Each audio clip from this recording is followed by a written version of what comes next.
I'm Donna with the St. Johns County Public Library System. I work at the Bartram Trail branch, and I am honored today to be at the Kingsley Plantation, which is a very historic place, with the lead ranger, Susie. Susie, would you say your last name for me? I have lost it again. It is Sernaker. Thank you so much. I really appreciate it. I've got to know how you became the lead ranger in this wonderful, beautiful spot. I will gladly tell you that.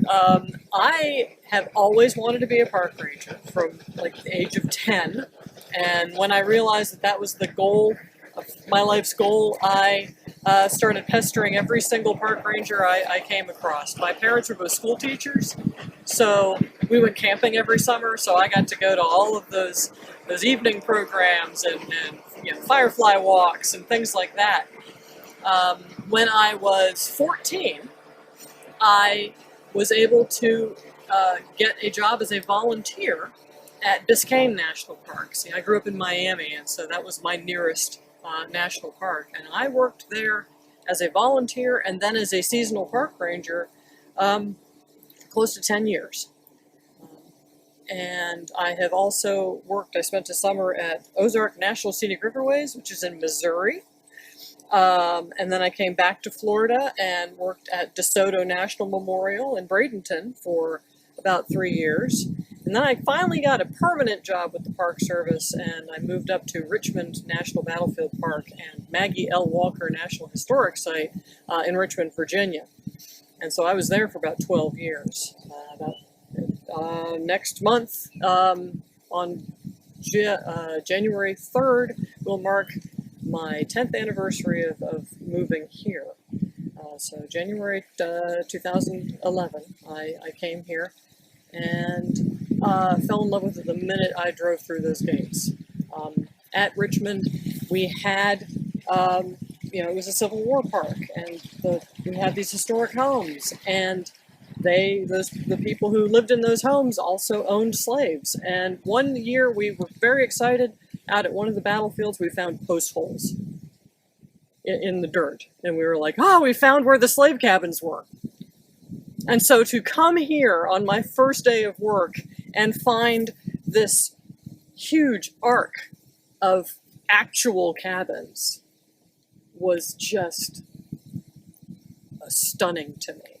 And I have loved being here ever since. And that was even before coming here to see the view of this marsh and river that I get to look at every day when I come to work. Well, I appreciate that. I know we saw the slave cabins, and they're made out of tabby, and I'm amazed that they're still here. I mean, they're going to be here for a long time more because it seems to be very sturdy. I see behind you not just one, but two large, beautiful homes. Will you tell me whose homes those were? So building over here is the main planter's house for the plantation. That is where the owners lived. It was built in 1798 by the enslaved carpenters of a man named John McQueen. John McQueen had actually been a hero of the Revolution. He's been a courier between Washington and Lafayette. So he, and at some point decided to move down here to Florida after Florida returned to being Spanish territory, and did everything he needed to do to jump through all the hoops to become a full citizen of Spain. So he converted to Catholicism, pledged allegiance to the Spanish crown, and then owned property. And so he had that house built. He referred to it as being a very comfortable habitation. So it's a fairly simple home. It's just got the big center space with 4 pavilion-style rooms, and then a second floor matching up with the middle room. Now this building here, though, was never a home. It is the Fort George Clubhouse, and it was built in the 1920s.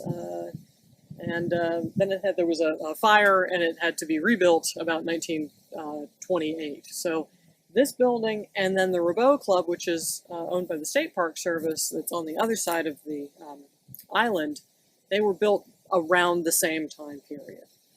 This one we sort of picture as being more rustic. It's like this is where they would come and they would do fishing and boating and a little bit of golfing. And then the Rabot Club was clearly meant to be, you know, where you had the fancy parties, things like that. And today we still have the second floor remains houses for our volunteers. Well, that's lovely. The people who really fascinate me in this story are the Kingsleys. Anna and Zephaniah, who I can't pronounce his name. I love their story, and I wondered if you could share that with us today. Oh, sure. Okay, so Zephaniah Kingsley was born in Bristol, England.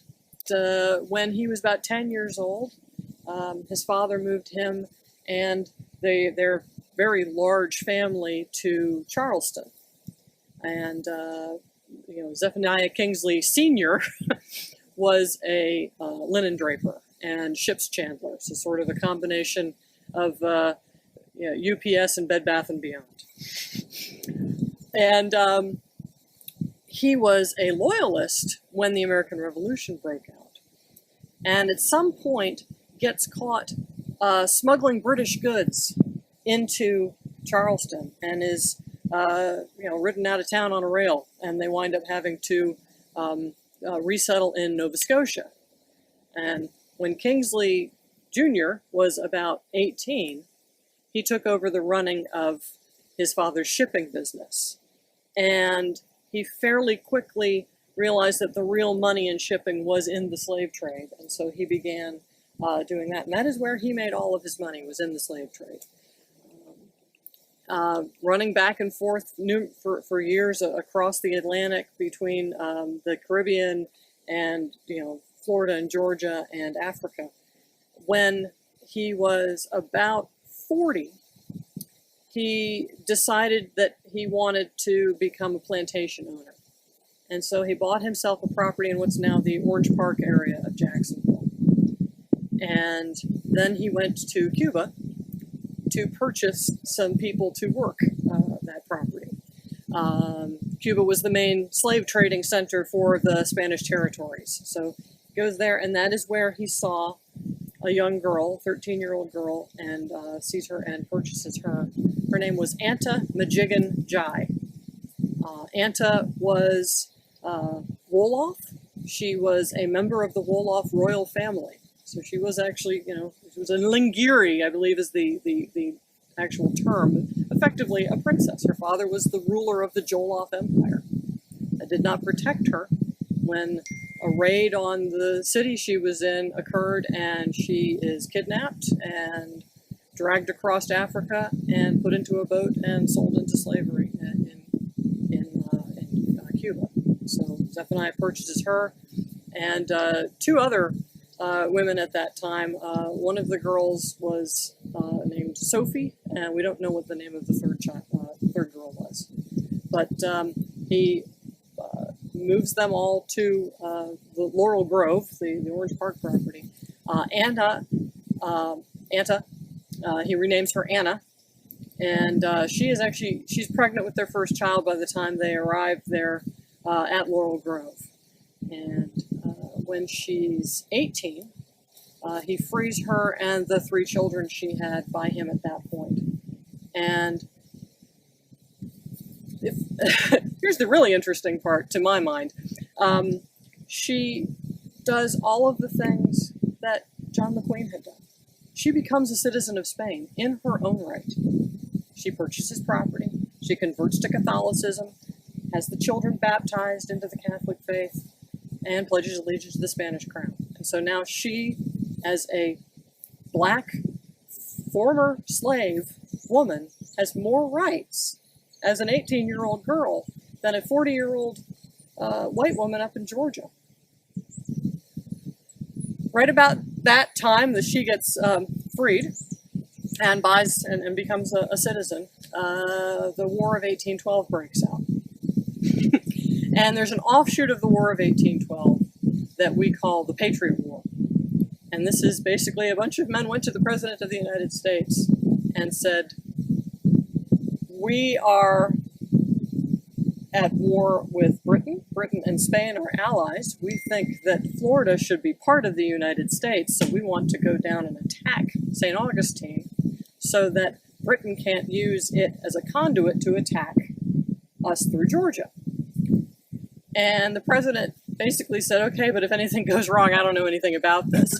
And so they do march on down, and they do manage to capture St. Augustine. And then everything falls apart because they're not official. They can't get supplies. So this group basically becomes this sort of rampaging mob through Northeast Florida. And they're going to all of the plantations and, stealing things, burning things. The original cabins out here weren't in that arc. They were wooden and kind of lined up alongside of Palmetto Avenue. So those were all burnt to the ground. All of the metal was stolen out of the house. So the Spanish are desperate to put a lid on this situation. And so they've got boats going up and down the St. Johns River. And one evening, the boat is out there off of Laurel Grove. And the ship is hailed. And it's Anna and her children. She comes up on deck and she says, there are men in my husband's house. I'm going to leave my kids with you for a minute, and I'm going to go burn the house down. This happens fairly often in the history of Florida. I'm just going to burn the house down so nobody can use it anymore. So she goes, and she's gone for a while. And while she's gone, the Patriots see the boat in the river, and they start firing on it. And so when Anna comes back, the gunboat captain is screaming mad. He's like, you faithless woman, you lied to me. You're in cahoots with them. I'm going to take you to St. Augustine and bring you up. And she's like, hang on. And she kind of points to the house. And the thing about Florida pine is it takes a while for it to catch, but when it does, it goes up very quickly. And so she'd gone through that house lighting combustibles throughout the house, and then all of a sudden it's just, boom, it is completely ablaze. And then she says, now I'm going to go across the street, across the river. I have a little house over there that I've been living in. I'm going to burn that one down too. We know all this happened because the gunboat captain wrote to the governor and said, this woman, she's a hero to the crown. She deserves land and gold. And they actually gave it to her. But now they had no place to live. Well, it just so happens that the man who owned this property at that point in 1814 was a man named John McIntosh. John McIntosh had been fingered by the Spanish authorities as being in charge of the entire Patriot War. So he finds himself needing to get out of town for a little while until the heat dies down. So he tells the Kingsleys, you can rent this property from me until we get everything straightened out. So that's how they wound up here. And the Kingsleys lived here for about 25 years. Some of the things they did was bricked in the bottom part of the house. Originally, the entrance, there had been an entrance to the basement just underneath where the steps are over there. So added that. He added the second floor of the kitchen house for a place for Anna to live. And because in the Wolof, the Wolofs believed that the primary wife should get her own space. So that's where she was living. And all of the cabins in that shape of an arc, we believe that has to do with Anna's upbringing as well. So all of that dates to 1814 when the Kingsleys arrived.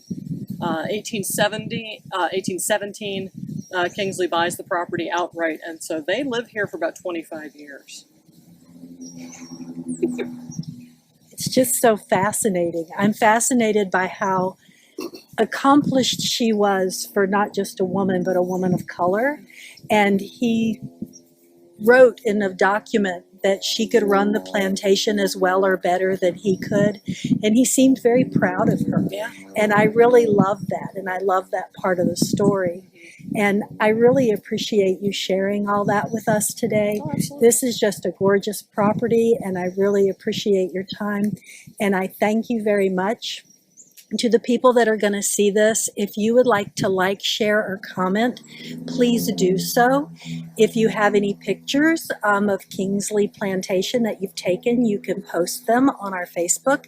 And always be aware that all of these little nuggets are around. This is within an hour of St. Johns County and St. Augustine, and it's a gorgeous historic property that everyone should see. Thank you so much for your time. You're welcome.